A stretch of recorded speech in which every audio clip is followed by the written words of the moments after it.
Қытайдың WeChat деген мессенджерін көптеріңіз естіп жүрген болуларыңыз мүмкін. Енді мен бүгін сіздерге сол WeChat-тың бізге беретін мүмкіндіктері мен минустарын айтып өтейін, иә? Енді қараңыздар, бұл WeChat кәдімгі Қытай халқының бір-біріменен сөйлесетін біздің WhatsApp сияқты мессенджер. Енді бұл жерде сіз кез келген тауарларды, зауыттарды, Қытайдың әртүрлі қызметтерін іздеп таба аласыздар. Және де ол жерге тікелей тапсырыс беріп, WeChat программасы арқылы тікелей төлем жасап алдырта аласыздар. Енді бұның бір минусы бар. Егер сіз сол жерден бір зауытты тауып, заказ беріп, тікелей төлем жасап жіберетін болсаңыз, ол зауыт егер сенімсіз болатын болса, сіздің тауарыңызды салмай қоятын болса, сіз ол жерде салған ақшаңызды, төлеген ақшаңызды қайтарып ала алмайсыз. Өйткені сіздің төлегеніңізге ешқандай ол жерде гарантия берілмейді. Бұл бір минусы. Ал енді бұның бізге беретін плюстары өте көп.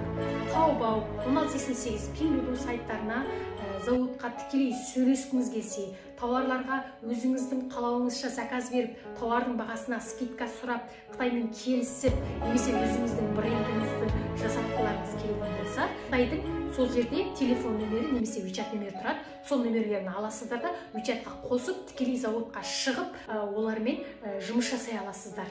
Егер менің осындай Қытаймен бизнес жайында ақпараттарым сізге пайдалы болса, төменде лайк басыңыз және маған тіркеліп